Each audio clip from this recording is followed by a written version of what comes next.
con palos, piedras y machetes.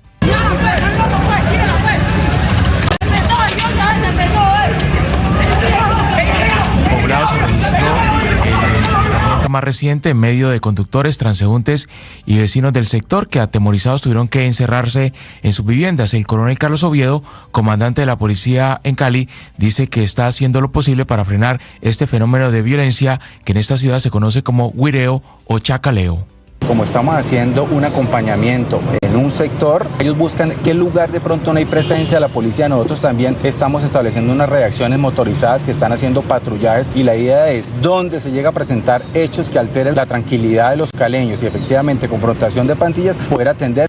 En los enfrentamientos participan incluso menores desde los 12 años que, según las autoridades de Cali, son instrumentalizados por personas adultas. Estás escuchando Blue Radio.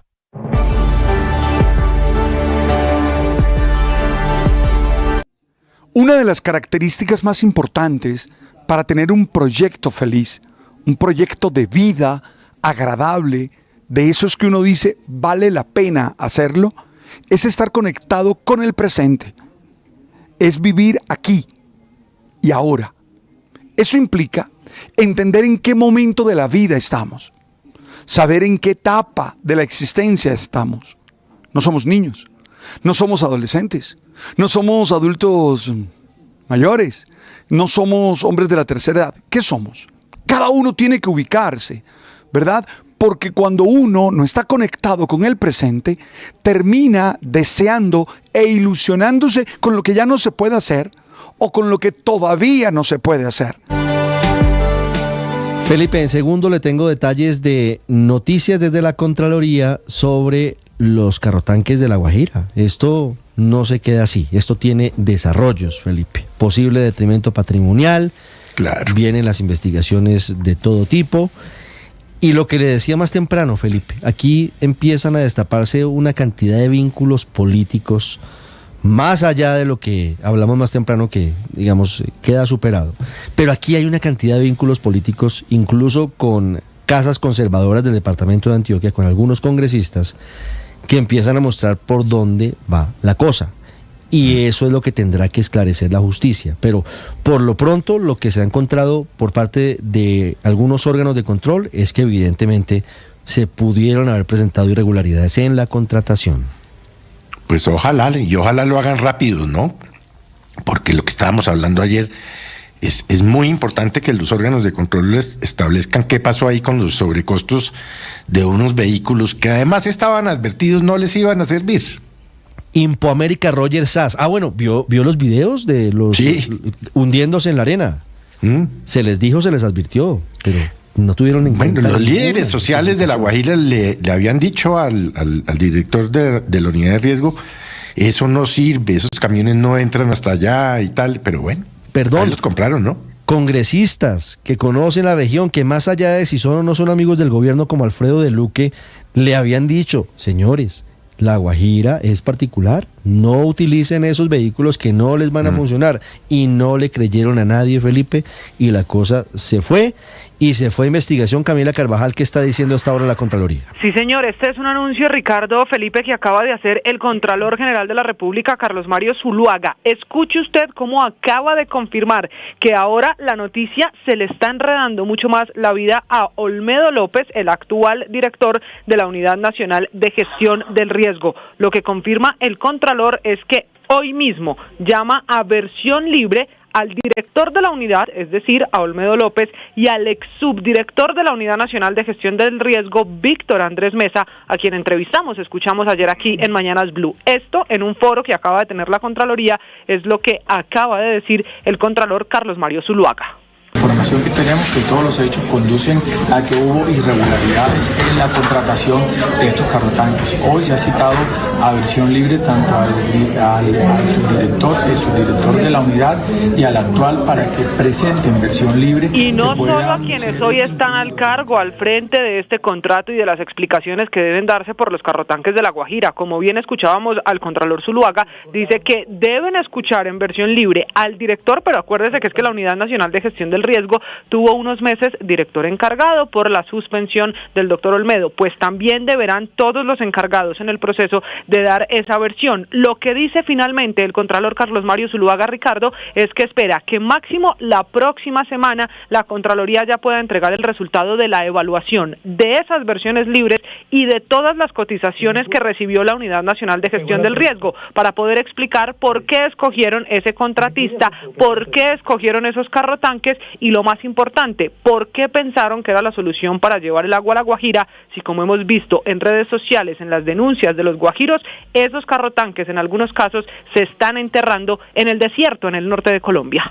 5 minutos, Camila, gracias. Hablamos ahora de la grave situación en Putumayo, en donde se han presentado varios hechos complejos en las últimas semanas. Un hecho reciente que tiene que ver con un episodio que vincula al Ejército de Colombia. Un soldado mató a un capitán y a otro integrante de esa institución. Se escapó y hasta ahora es buscado por las autoridades, pero además de esto, que por supuesto genera situaciones de alteración del orden público en esa zona, se señala que hay confinamiento total en Puerto Caicedo y en Puerto Leguízamo. Hay fallas de telefonía móvil, hay supuestos paros armados, hay combates entre las disidencias de las FARC, entre diferentes facciones de las disidencias de las FARC. La doctora Vilma Zapata, la secretaria de Gobierno de Putumayo. Doctora Zapata, buenos días. Buenos días, muy amables, gracias por darme la oportunidad de dirigirme a todos los colombianos a través de esta prestigiosa emisora. Doctora Zapata, ¿qué es lo que está pasando exactamente en este momento en el Putumayo? Bueno, en el municipio de Puerto Leguízamo llevamos 35 días de confinamiento para todas aquellas personas que viven sobre la ribera del río Caquetá. Las personas no han podido recibir sus medicamentos, sobre todo las personas de enfermedades crónicas, tienen escasez de alimentos, los niños no han podido asistir a clases y pues la situación es sumamente compleja porque desde el departamento, desde el municipio hemos llamado al gobierno nacional para que ponga los ojos en esta región del país. Adicionalmente, como usted lo mencionaba, es un municipio que no cuenta con energía, que tiene su servicio, que tenía un servicio de energía a través de unas máquinas Lister, se dañaron y están completamente oscuras, entonces obviamente pues no tienen ninguna posibilidad de comunicación. Adicionalmente la telefonía celular pues también tiene una falla desde hace 25 días y los técnicos no han podido ir a arreglar esas antenas porque pues los grupos al margen de la ley se lo han prohibido. Entonces no hay energía para prender las electrobombas, por lo tanto sin energía no hay agua y no tienen cómo comunicarse vía telefónica ni tampoco tienen datos. Entonces la situación en realidad es muy crítica, es muy grave y pues obviamente sobrepasa las capacidades del municipio y del departamento. Por eso nosotros hemos llamado a los funcionarios de la oficina del Alto Comisionado para la Paz para que medien ante esta situación y se aperture un corredor humanitario, pero esta es la fecha que los grupos al margen de la ley no lo han permitido. Entonces nosotros como gobierno departamental y los organismos cooperantes del nivel internacional que tienen presencia en la zona, pues no hemos podido hacer estas tareas inmediatas de ayuda humanitaria. Secretaria, ¿y quiénes son los responsables? ¿Cuál es el grupo que tiene confinadas a esas personas en el Putumayo? Aquí hay dos grupos en confrontación, que son el grupo Carolina Ramírez y el grupo Comandos de Frontera. Ellos son los que tienen una disputa territorial en varios de los municipios del departamento. Usted tocó también el tema, primero, lo que ya les informé sobre la situación de Puerto Leguízamo, y la otra situación compleja también se vive en el municipio de Puerto Caicedo, que estuvo 8 días confinada su población de un sector rural muy grande, de aproximadamente 2.000 habitantes del corredor Cedral Arizona. El confinamiento total, la restricción, el confinamiento, la imposibilidad de moverse se levantó de una manera parcial porque sigue la restricción donde las personas no pueden moverse después de las 6 de la tarde hasta las 6 de la mañana. y lo que viene ocurriendo también en el municipio de Puerto Guzmán, que también tuvo unos 15 días de confinamiento, aunque el municipio por diferentes razones no declaró el confinamiento, pero sí en este momento padece restricciones. Hay confrontaciones, desde el sábado se llevaron a una familia, el miembro de esa familia, el padre de familia fue secuestrado por todas las acciones del municipio, del departamento, organismos internacionales. El señor fue liberado. Y ayer asesinaron a un presidente de una junta de acción comunal de la vereda El Mango. Entonces, pues esto en realidad es supremamente complejo. El gobierno nacional con el grupo Carolina Ramírez, pues hay un pacto del cese al fuego, pero pues la verdad es que pues no se están cumpliendo las reglas de ese cese al fuego, porque este grupo pues sigue atentando contra la población civil. Y también pues entiendo que hay una mesa de diálogo con el otro grupo, que son con la Segunda Marquetalia o Comandos de Frontera, en donde también están iniciando una mesa de diálogo, pero pues no paran la confrontación. Entonces, por eso la insistencia al gobierno nacional, al Alto Comisionado para la Paz, para que pongan cartas en el asunto, porque ya lo que va transcurrido del año en el departamento del Putumayo, muertes por grupos al margen de la ley son 7, acciones terroristas 2, 13 homicidios por sicariato, hay 10 homicidios por esclarecer. Entonces, pues lo que va corrido del año son muy 42 grave. Homicidios, muy grave. Muy grave la situación. Secretaria, ¿y qué les dice el gobierno nacional? ¿Qué les dice el Ministerio de Defensa? ¿Qué les dice el Ministerio del Interior? ¿Qué interlocución tienen ustedes con el gobierno nacional? No tenemos ninguna respuesta, ninguna. Nosotros los invitamos a ellos a participar de los subcomités de prevención, protección y garantías de no repetición. Los invitamos a los consejos de seguridad, pero pues hasta el momento nada. La única de pronto comunicación que se ha tenido es con la Oficina del Alto Comisionado para la Paz, pero pues hasta el momento no vemos ningún resultado positivo. Es la secretaria de Gobierno de Putumayo, Vilma Zapata, con nosotros en Mañanas Blue. Secretaria, lamentamos mucho la situación y esperamos que este mensaje le llegue al gobierno nacional, que alguien se acuerde que en Putumayo están confinados, a pesar de que el gobierno en teoría está en procesos de paz con esos dos grupos. Muy amable, muchas gracias, secretaria. Lamentamos la situación. A ustedes por la oportunidad. Gracias. Estás escuchando Blue Radio.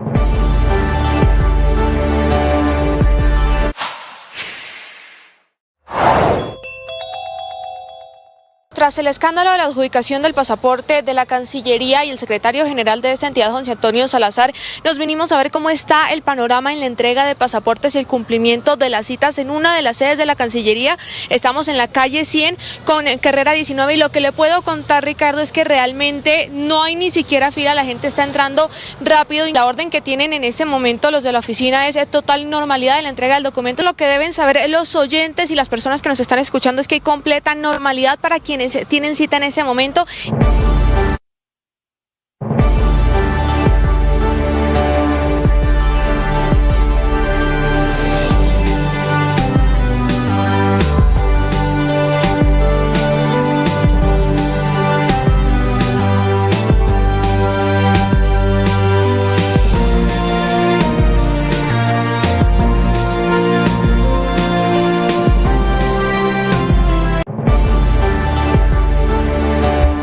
10 de la mañana, 14 minutos, la música que le gusta al padre Linero. Sí, señores, es de mi época, música romántica, música para enamorar, música para, tú sabes. Menos mal lo reconoce, George Michael. No tengo ningún problema. George Michael, sí señor, George Michael, que falleció en el 2016 y la Casa de Moneda del Reino Unido está homenajeando a este artista por ser uno de los más representativos de ese país. Están sacando unas monedas coleccionables del artista británico, en donde se ve la cara de George Michael con las gafas de sol que siempre lo caracterizaban cuando ya estaba en su carrera en solitario, y los colores negro y rojo que utilizó durante mucho tiempo en su carrera.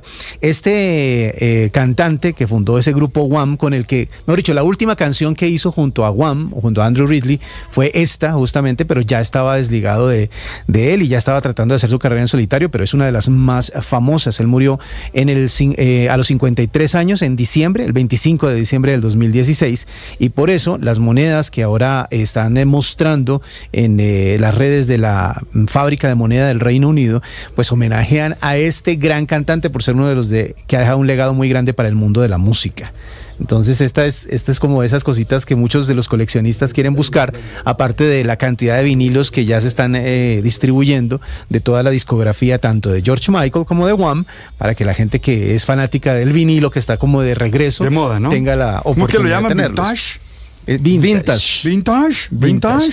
Pero sabe que hicieron una encuesta también en Estados Unidos y se dieron cuenta que la mayoría de las personas que coleccionan vinilos no tienen dónde oírlo. No tienen un tornamesa, bueno, solamente lo tienen para coleccionarlos. Yo sí tengo tornamesa. Tocadiscos. Y con la aguja y todo. Y cuando sale una canción de esas que me gusta a mí, compro 2 paquetes de aguja porque los voy a rayar. No puede ser. Y tiene el adminículo, el aparatico para limpiarlos, para quitarle la estática y el polvo. En eso, ahí en el viejo. Pero hoy en día un tornamesa se encuentra fácilmente por ahí en cualquier comercio. Pero es que hay diferentes niveles. Hay unos que son como maletincitos, que son como más vintage aún. No. Pero el mío es viejo, más o menos. El mío es viejo de verdad, no aparentemente viejo. Es verdad que si usted frota con hielo un disco de vinilo, ¿se le quita el rayón? Sí, no se le quita el rayón, pero sí puede que pase la aguja más fácil. Sí. No se queda ahí como un disco rayado. Exacto, no se queda ahí. El problema de la aguja es que rebota y se regresa. 16 minutos, ustedes son muy viejos. Ya regresamos con la información en Mañanas Blue.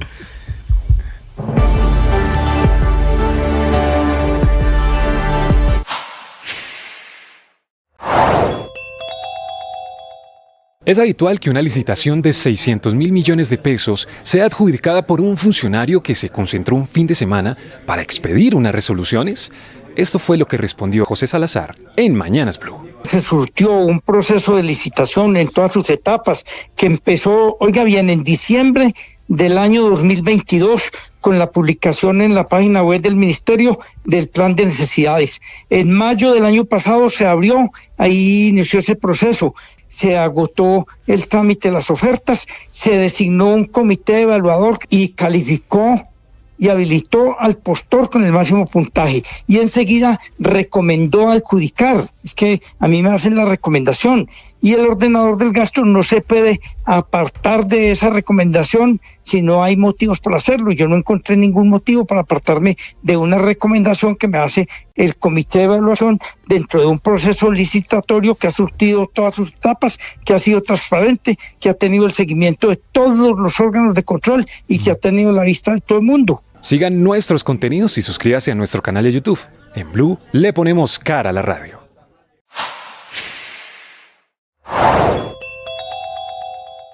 Gran incertidumbre sobre cuál será el futuro para la expedición de pasaportes para millones de colombianos, luego de que quedara en el limbo, por ahora, la determinación del saliente secretario general de la Cancillería, José Antonio Salazar, que ayer de manera sorpresiva, de manera inconsulta, decidió revocar lo que había hecho su antiguo jefe, el canciller Álvaro Leiva, hoy suspendido, y decidió adjudicar una licitación por 600.000 millones de pesos a la firma Thomas Gregg & Sons, que según el presidente Gustavo Petro es una licitación corrupta, que según el presidente Petro, por tener un único proponente, no tenía por qué ser adjudicada.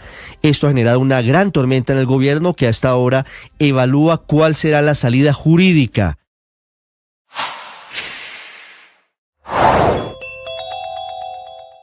Es cierto que desde la semana pasada le habían pedido la carta de renuncia al exsecretario general de la Cancillería, José Antonio Salazar. Eso fue lo que él contestó en Mañanas Blue. No, a mí no me pidieron la carta de renuncia, pero sí entendí que me la iban a pedir. ¿Por qué entendí? Porque le pidieron la carta de renuncia a otras personas. Y yo dije, pues si señor ministro, lleguen en cargo y empieza a pedir renuncia a personas muy cercanas al canciller Leiva, es porque primero él está pensando que se va a quedar y segundo, ahí sigo yo y no me voy a ir dejando esta mano el problema. Entonces me dediqué a trabajar como era mi deber de ciudadano y de autoridad, resolver el problema. Sigan la entrevista completa en nuestro canal de YouTube. En Blue le ponemos cara a la radio.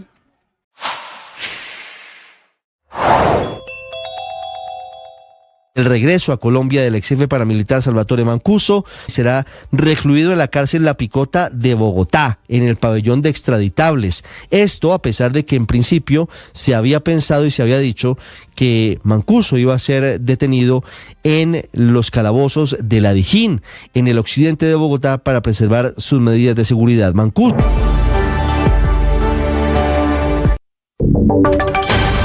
Voces y sonidos de Colombia y el mundo en Blue Radio y bluradio.com, porque la verdad es de todos. Son las 10 de la mañana y 20 minutos. Actualizamos las noticias en Blue Radio. Mucha atención, el presidente Gustavo Petro se acaba de referir de nuevo en sus redes sociales a la adjudicación de la licitación a Thomas Gregg & Sons para la expedición de pasaportes que hizo el saliente secretario general de la Cancillería. Arremete muy fuerte en contra de la empresa Thomas Gregg & Sons. De nuevo, los acusa de ser una empresa corrupta. Caterina Ávila.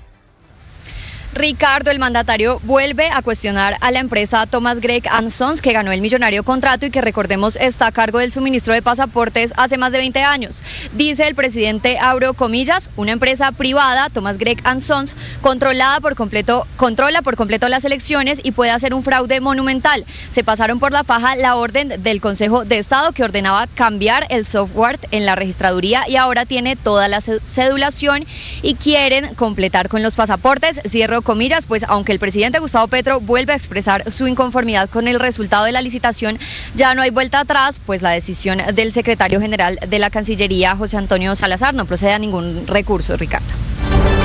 10 de la mañana, 21 minutos, y las asociaciones médicas del país le pidieron al presidente Gustavo Petro abstenerse de hacer comentarios sobre tratamientos de salud sin tener bases científicas para no desinformar a la población. Óscar Torres, buenos días. Sí, señores, Lobodan, buenos días. Pues las asociaciones médicas hicieron un llamado al presidente Gustavo Petro solicitándole que abstenerse a realizar comentarios sobre tratamientos de salud sin respaldo científico con el fin de evitar desinformación a la población, y esta petición surge en medio de una polémica por la escasez de insulina en el país. En los últimos meses, los pacientes diabéticos han expresado preocupaciones por las dificultades para adquirir la insulina, atribuyendo esta situación a posibles falencias en la gestión del Ministerio de Salud en relación con la reforma del sector en el trámite que está en este momento en el Congreso. La Asociación Colombiana Médica de Medicina Interna emitió un comunicado señalando que la insulina está indicada exclusivamente para el tratamiento de la diabetes mellitus y no forma parte del tratamiento para la obesidad.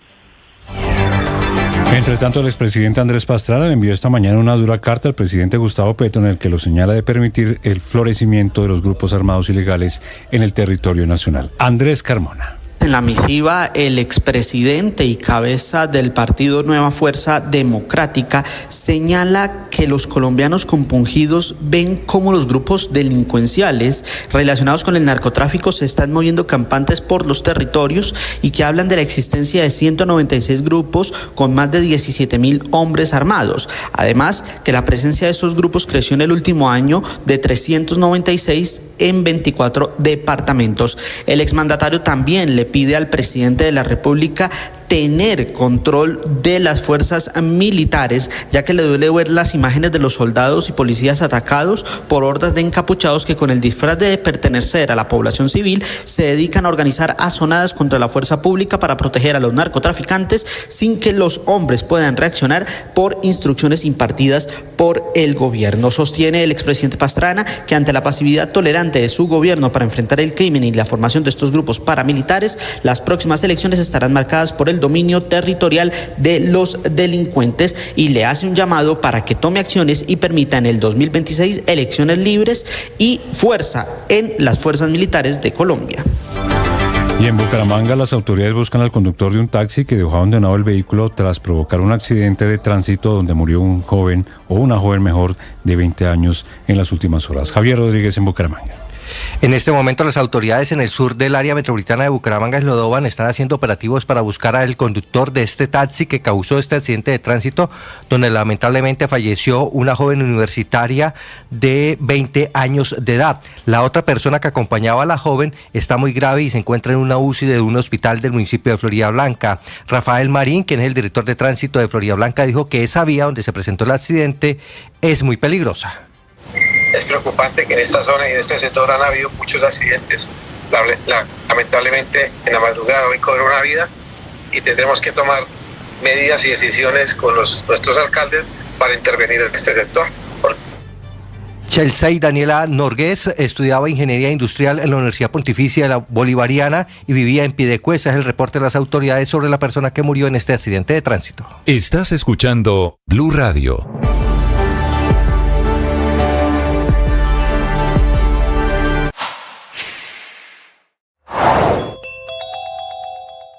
El regreso a Colombia del ex jefe paramilitar Salvatore Mancuso será recluido en la cárcel La Picota de Bogotá, en el pabellón de extraditables. Esto a pesar de que en principio se había pensado y se había dicho que Mancuso iba a ser detenido en los calabozos de La Dijín, en el occidente de Bogotá, para preservar sus medidas de seguridad. Mancuso estuvo extraditado en mayo del 2008, es decir, regresa a Colombia 16 años después. Hay una orden de captura vigente, hay una condena a más de 40 años de cárcel y hay más de 4.000 delitos cometidos por Mancuso, quien en principio no quedaría en libertad, aunque el gobierno del presidente Gustavo Petro lo nombró gestor de paz y todavía no se conoce exactamente qué significa esa designación.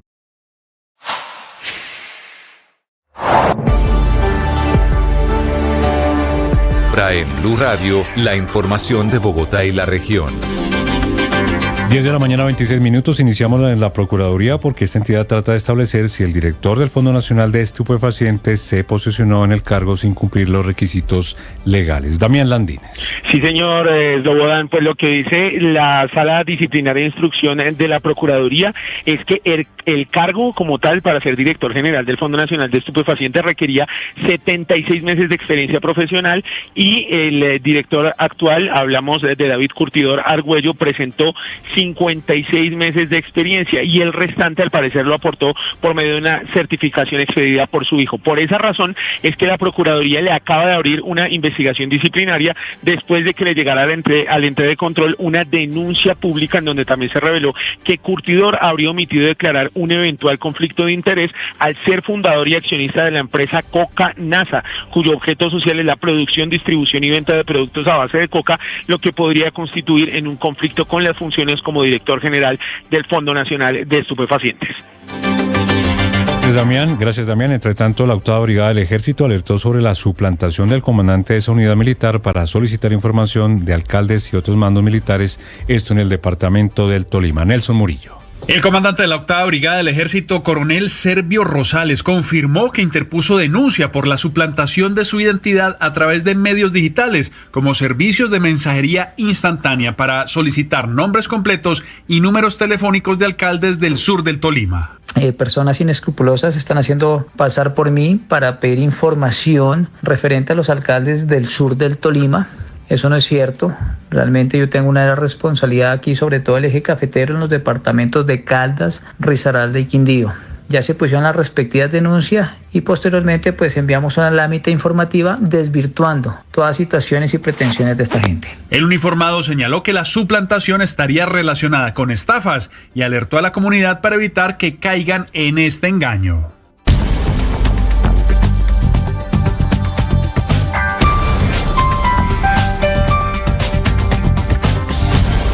Las victorias y derrotas, la pasión y la afición en juego y los datos de lo último en deportes se lo presenta Mañanas Blue. 10 de la mañana, 28 minutos. Hoy tenemos competencia, fútbol en los diferentes continentes. Nos vamos a Europa, la FA Cup en territorio británico. Quinta ronda, 2:30 en la tarde. El Bournemouth con el colombiano Luis Sinisterra, el ex Once Caldas, enfrenta al Leicester City. Entre tanto, a las 3 de la tarde, el Manchester City, comandado por Haaland, el de Guardiola, visitará a Luton Town. En la Copa del Rey, en España, semifinales. 3:30 de la tarde, Real Sociedad se mide al Mallorca. Y en la Copa Libertadores de América hablamos de la fase 2, juegos de vuelta. Se define clasificado. 7:30 de la noche, Red Bull Bragantino recibe a Águilas Doradas Río Negro, el equipo del Bolillo Gómez. Y en nuestra liga, en la Betplay Di Mayor, fecha 9, comenzará o continuará la jornada, mejor, 4 en la tarde, Envigado frente al Boyacá Patriotas, y a las 8:15 de la noche, Millonarios frente al Once Caldas. Y en la Copa Oro W, equipo femenino, Selección Colombia de mayores, 7 en la noche, Colombia frente a Puerto Rico, buscando clasificación a los octavos de final, y a las 10:15 en la noche, Brasil se mide a Panamá. Los deportes a esta hora en Mañanas Blue.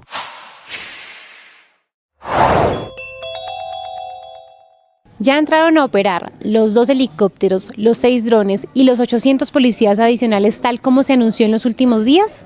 Eso fue lo que contestó César Restrepo, secretario de Seguridad de Bogotá. El esfuerzo adicional que la Policía Nacional ha brindado a Bogotá se divide en 2 tipos de esfuerzo. El esfuerzo del denominado Plan Bogotá, que lo anunciaron el señor general Salamanca y el señor general Gualdrón, que es servicios en espacios de la ciudad y en horarios determinados de 700 miembros de escuelas ubicadas en el área contigua a la ciudad o en la ciudad, y adicionalmente de direcciones del orden nacional, quienes 700 policías se distribuyen en la ciudad en zonas críticas. Esos servicios entre semana, que son en horarios determinados y en tareas específicas, en el fin de semana se robustece en un servicio mucho más ampliado. Y adicionalmente 100 integrantes de la Policía Nacional que fueron asignados desde el domingo a la ciudad para conformar un grupo especializado de búsqueda y desmantelamiento de bandas de atracadores. Sigan la entrevista completa en nuestro canal de YouTube. En Blue le ponemos cara a la radio.